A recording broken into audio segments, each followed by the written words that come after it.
Ma'am, जिस प्रकार से एक पत्रकार के ऊपर पहले सुसाइड के भी केस चलाया गया, फिर उसके बाद टीआरपी के भी केस चलाया गया, अब वायरल जो चैट हैं व्हाट्सएप के वो वायरल करके टारगेट किया जा रहा है, क्यों किया जा रहा है ऐसा? इसके पीछे क्या मंशा दिखती है आपको? देखिए, ऐसा है, जहां तक ये सारी जो कहानी है, ये आरंभ कहां से हुई थी? एक फेक टीआरपी के केस से। वो फेक टीआरपी का केस जो दर्ज हुआ था अपेरेंटली मुंबई के एक पुलिस थाने के अंदर, और जिस एफआईआर के अंदर न अर्नब गोस्वामी जी का नाम है, न उनके किसी परिवार के सदस्य का नाम है, न उनके किसी इंप्लॉय का नाम है, ना रिपब्लिक का नाम है। लेकिन जो ग्लोरीफाइड प्रेस कॉन्फ्रेंस वहां पर की गई, वो की गई रिपब्लिक के नाम पर, और उसमें जो नाम है वो है किसी दूसरे चैनल का, इंडिया टुडे का उसमें नाम है। तो उस पर जो बात आरंभ हुई थी, जो witch hunt political vendetta Arnab Goswami के खिलाफ हुआ था, वो आज उसने हर सीमा रेखा पार कर दी है। पहले तो उसने मानवता, इंसानियत, कानून, संविधान, विधान हर कुछ पार कर दी, और जिस प्रकार से पकड़ करके प्रताड़ित किया गया रिपब्लिक वालों को, उनको जेल के अंदर डाला गया। अर्नब गोस्वामी जी के खिलाफ एक पुराना केस सुसाइड का जो बंद हो गया था, क्लोजर रिपोर्ट भर गई थी, उसको खोल करके उनको जेल में डाला गया, जबकि उनकी कोई गलती नहीं थी। अब उस केस ने हिंदुस्तान की सीमाएं पार कर दी, और वो केस पहुंच गया पाकिस्तान के अंदर। यानी कि इस देश के अंदर जो मीर जाफर और जयचंद बैठे हुए हैं, वो लेकर के आ गए इस केस के अंदर पाकिस्तान को, क्योंकि इनको आदत है हिंदुस्तान की जो आदरणीय मोदी जी की सरकार है उसको टॉपल करने के लिए, उसको खत्म करने के लिए मणिशंकर अय्यर को भेज दिया था सोनिया गांधी जी ने पाकिस्तान के अंदर, दोनों हाथ जोड़ करके कि आप हम लोगों हमारी मदद कीजिए, इमरान खान साहब, हमको मोदी की सरकार हटानी है। अब अर्नब गोस्वामी जो राष्ट्रभक्त पत्रकार है, जो राष्ट्रवादी पत्रकार है, उसको मरवाने के लिए, उसको खत्म करवाने के लिए पहले अंडरवर्ल्ड से दाऊद के यहां से सुपारी आती है, पैसा आता है, और उसके बाद अब ये पाकिस्तान को बीच में लेकर के आ गए। होता कौन है पाकिस्तान? कौन होता है पाकिस्तान जो हमारे देश के इंटरनल मैटर्स पर और एक राष्ट्रभक्त पत्रकार को क्वेश्चन करेगा, कटघरे में खड़ा करेगा, उनको ट्रेंड करवाएंगे, उनके नाम पर ट्वीट करेंगे और मुंबई पुलिस को का साथ देंगे? प्रश्न किस पर लगना चाहिए? प्रश्न उन लोगों पर नहीं लगना चाहिए जिनके पक्ष में पाकिस्तान आज ट्वीट्स कर रहा है। अर्नब गोस्वामी की गलती मैं बताती हूँ क्यों। ये अंटोनियो द माइनो मैडम, इटली की मैडम जो यहां पर है, सोनिया गांधी जी, उनको कब से तकलीफ है? इनको तकलीफ है जब अर्नब गोस्वामी ने खुले आम टुकड़े टुकड़े गैंग जेएनयू के अंदर, जिन्होंने बोला था भारत तेरे टुकड़े होंगे इंशाल्लाह इंशाल्लाह, उनको एक्सपोज किया, उनके खिलाफ बोला, इनको तकलीफ हो गई। शाहीन बाग को एक्सपोज किया, दिल्ली के दंगों को एक्सपोज किया, इनको तकलीफ हो गई। उसके बाद इनके जितने स्कैम्स हैं उनके बारे में ये सच्चाई बोलते रहे, इनको तकलीफ हो गई। उसके बाद हाथरस का केस हिंदुस्तान बहुत आवश्यक है समझना, और इसलिए आवश्यक है क्योंकि इनकी जो कंस्पिरेसी थी ना, वो ये थी कि ये दूसरा गोधरा बनाना चाहते थे हिंदुस्तान के अंदर। एक गोधरा को जिस पर इन्होंने इतने कहानी गढ़ी, इतने सालों तक हिंदुस्तान के आदरणीय प्रधानमंत्री मोदी जी को हाउंड किया इतने सालों तक, उसके बाद ये चाहते थे कि दूसरा गोधरा हाथरस के नाम पर बने, दलित वर्सेस सवर्ण हो, लोगों के खून बहे, और उसके बाद ये योगी जी और मोदी जी को बदनाम करे। और भला हो अर्नब गोस्वामी का, जिन्होंने एक स्टिंग ऑपरेशन करके एक्सपोज करके रख दिया कांग्रेस के एक दलित सीनियर लीडर को, जो सोनिया जी के राइट हैंड है। इनको तकलीफ हो गई। पाल घर के संत महाराजाओं के लिए न्याय मांगी, मतलब सनातन धर्म के इस देश के अंदर फुल पब्लिक व्यू में हजारों की संख्या में लोग लाठी भांज करके हमारे जूना अखाड़ा के संतों को मार देते हैं, वो भी वहां की पुलिस के सामने, और उनके लिए कोई आवाज नहीं उठाता। अर्नब गोस्वामी उठाता है तो उन पर 200 एफआईआर, उनकी पत्नी और उन पर एसिड अटैक किया जाता है। और उसके बाद जब सुशांत सिंह राजपूत की लड़ाई लड़नी आरंभ करी, सुशांत के लिए न्याय मांगना शुरू करा, तो हर सीमा रेखा पार कर दी, पूर्णतया उनके पीछे पड़ गए। ये केस डाल दो, वो केस डाल दो, फलाना केस डाल दो, ये केस डाल दो। इस लेवल पर ये लोग पहुंच गए, उनकी पत्नी पर हिंदुस्तान 5 केसेस डाले हैं। क्या कसूर है उस पत्नी का? अपने पति का साथ देना, अपने पति के बारे में चिंता करना। जब AK-47 लेकर के स्पेशल फोर्स एक एनकाउंटर स्पेशलिस्ट के साथ उनके घर में घुस जाती है इलीगल तरीके से उनके पति को ले जाने के लिए, तो कौन सी पत्नी का दिल नहीं रोएगा?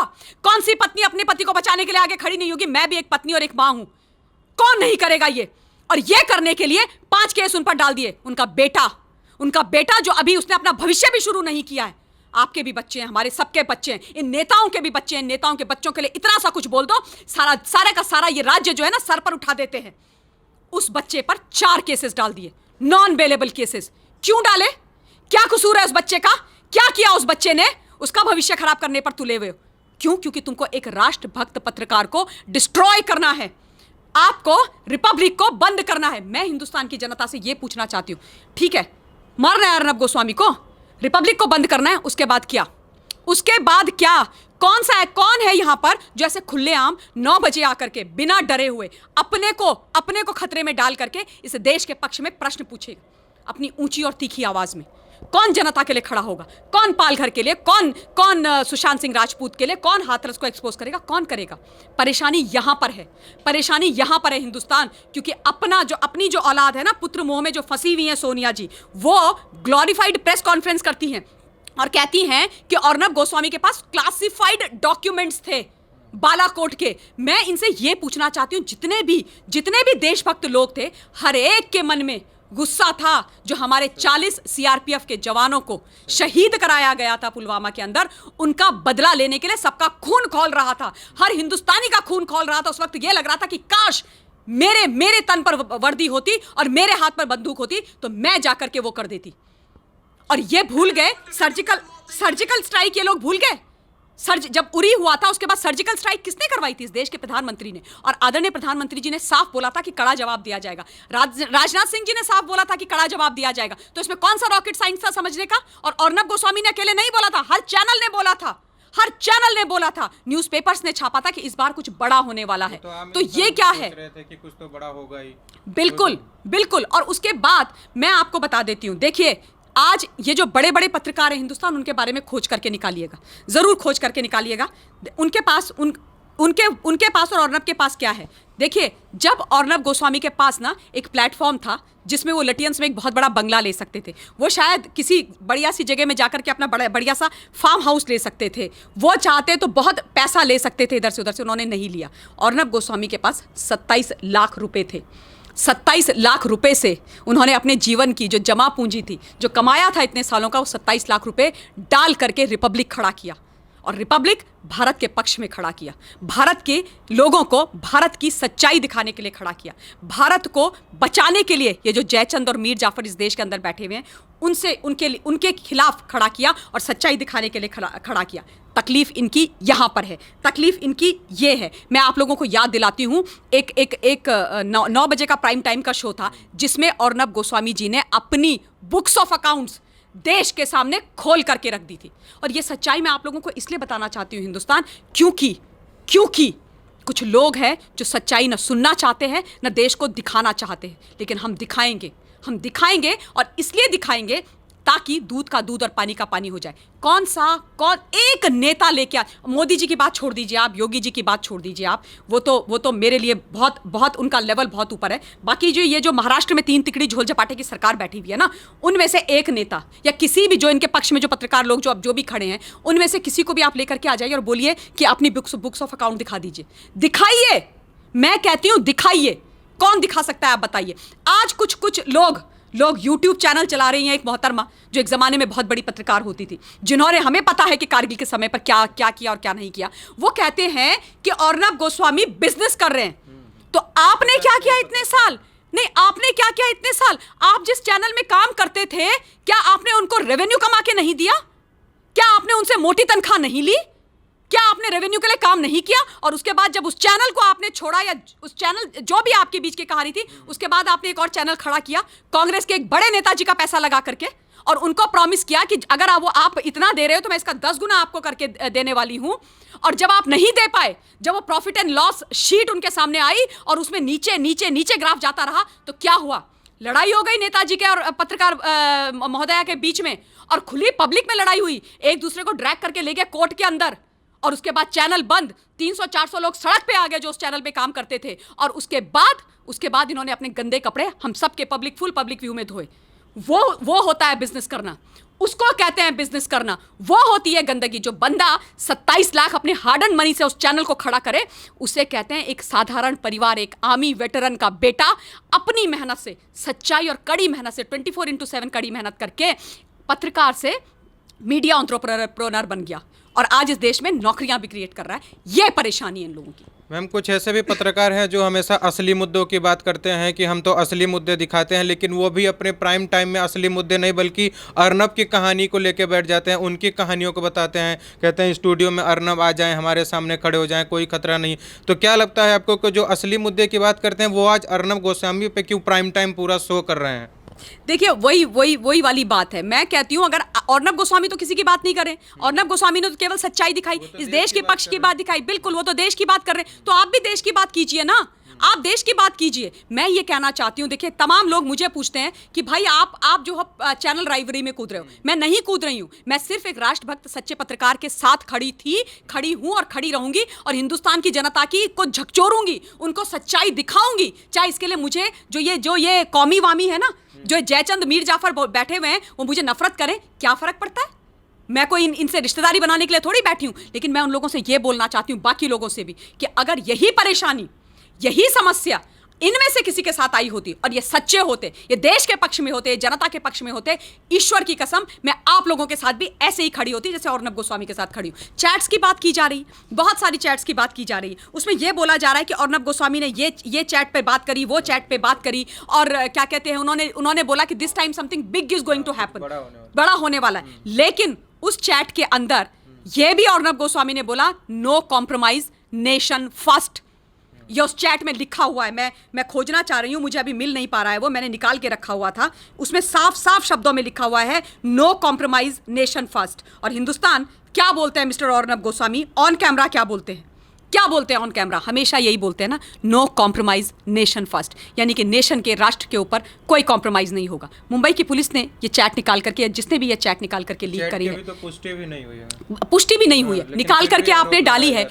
अगर है तो आप मुझे ये बताइए कि आप इन विषयों पर बात क्यों नहीं करते कि अर्नब गोस्वामी ने उस चैट में ये भी लिखा है कि नो कॉम्प्रोमाइज, नेशन फर्स्ट। और देश का वो सच्चा पत्रकार जो हमेशा से पाकिस्तान को एक्सपोज करता रहा, जो हमेशा देश की सच्चाई बोलते रहे, जिन्होंने हमेशा टुकड़े टुकड़े गैंग को एक्सपोज किया, उसको आप कह रहे हो कि उनके पास कोई क्लासिफाइड डॉक्यूमेंट्स थे। अर्नब गोस्वामी तो बहाना है, हिंदुस्तान निशाना है, मतलब ये इन प्रकारेण पाकिस्तान को फायदा दिलाना है और हिंदुस्तान को बदनाम करना है। ये वो लोग हैं जिन्होंने, जब पुलवामा का अटैक हुआ था तो इन्होंने हमारी सरकार को और हमारी सेना को क्वेश्चन कर दिया था, खड़ा कर दिया कटघरे में बालाकोट के बाद, और पुलवामा के बाद सरकार को खड़ा कर दिया और बोला कि ये जो था ये स्टेज मैनेज्ड एक अटैक था सरकार के द्वारा या यहाँ के लोगों के द्वारा एक चुनाव जीतने के लिए। ये सोच है इनकी, इतनी गंदी सोच है इनकी, हिंदुस्तान मत भूलिए। और उसके बाद इमरान खान के मंत्री फवाद चौधरी ने पाकिस्तान के फ्लोर ऑफ द हाउस में यह बात बोली थी, जनाबे स्पीकर, हमारे वजीर आजम ने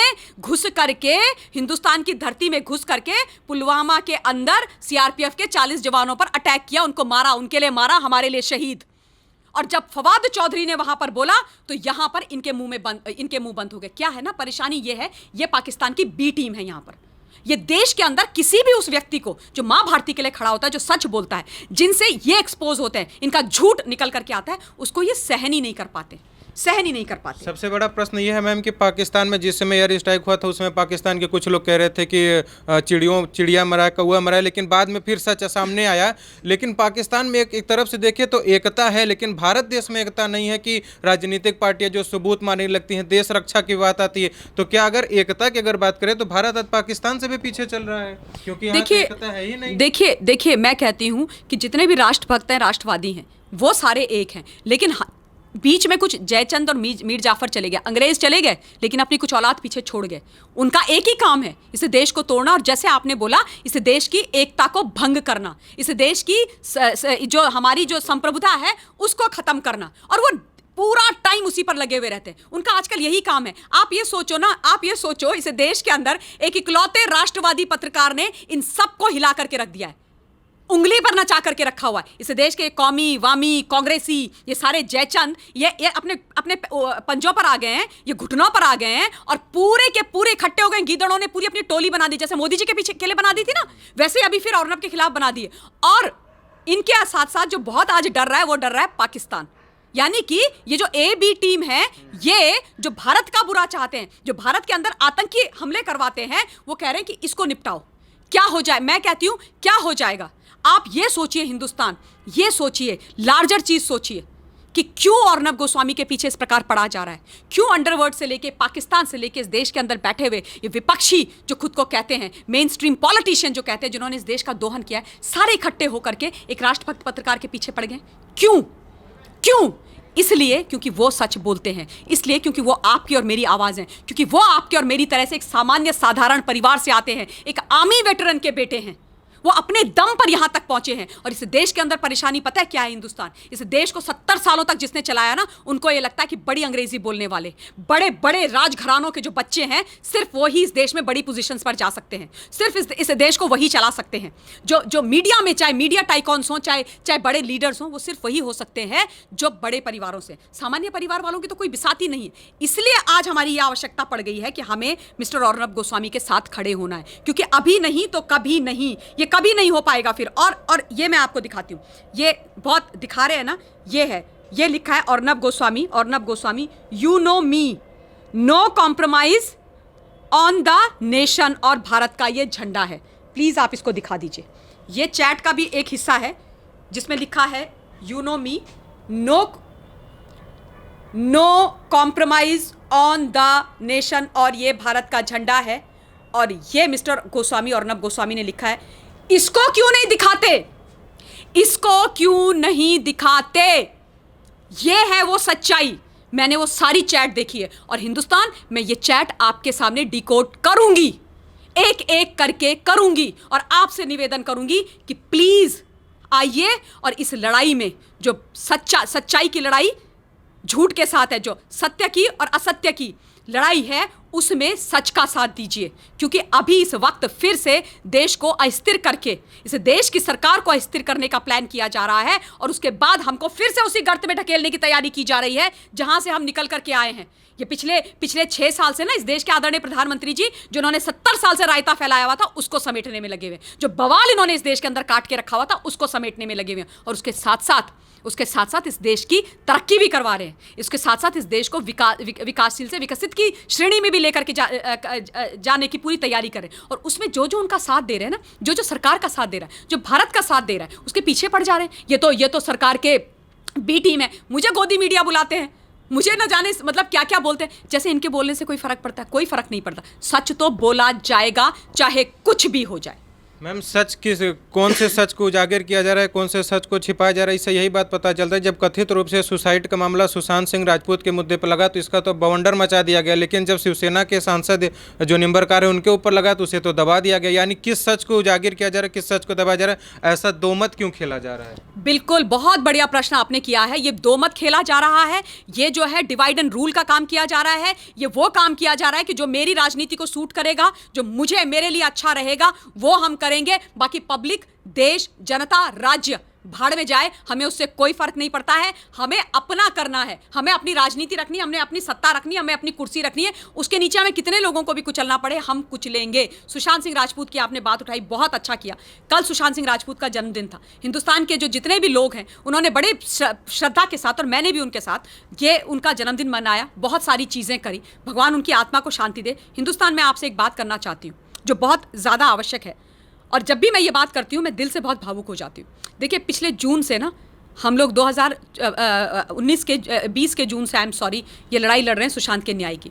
सुशांत को हम लोग जानते नहीं थे, सुशांत के बारे में सच्चाई हमको पता नहीं थी, और आज हम उस सच्चाई को ढूंढने की कोशिश कर रहे हैं। कब? जब सुशांत बहुत रहस्यमयी परिस्थिति के चलते इस दुनिया से, इस देश से हमारे बीच में से चले गए, और अब हम त्राहिमाम कर रहे हैं सुशांत के न्याय मांगने के लिए। और हमको किस प्रकार से ठोकर महाराष्ट्र के अंदर मारी गई, मुंबई के अंदर मारी गई, ये आप भी जानते हो, मैं भी जानती हूँ, क्योंकि आप और हम उस लड़ाई को लड़ रहे हैं सुशांत को अपना हिस्सा समझकर। सुशांत केवल बिहार का बेटा नहीं है, सुशांत केवल उस मुंबई का बच्चा नहीं था, भारत माता का सच्चा सपूत है और हमेशा रहेगा।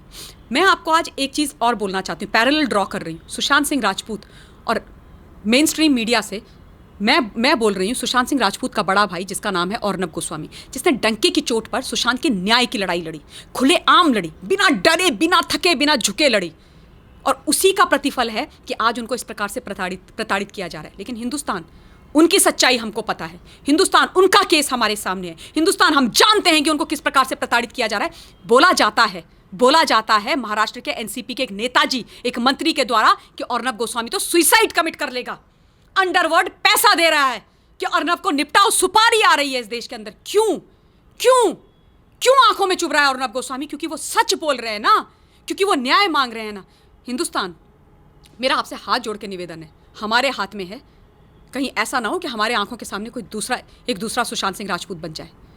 कहीं ऐसा ना हो कि अर्नब गोस्वामी भी सुशांत सिंह राजपूत की तरह हमारे बीच से चले जाएं और हम पछताते रह जाएं।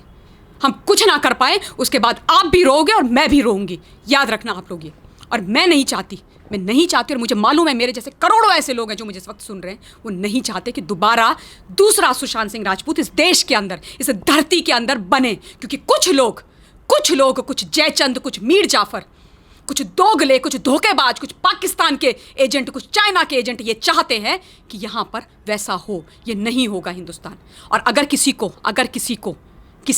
किसी पर कोई एक्ट देशद्रोह का लगना चाहिए ना, और जो अगर किसी देश का किसी ने बुरा किया है, आपके और मेरे साथ धोखा किया है, वो है राहुल गांधी। डोकलाम 2017 में जब हम लड़ाई लड़ रहे थे ना, हिंदुस्तान डोकलाम की, हमारे देश का सैनिक सरहद पर लड़ाई लड़ रहा था, हमारी सरकार उनको सपोर्ट कर रही थी, लड़ाई लड़ रही थी, देश लड़ाई लड़ रहा था चीन के साथ।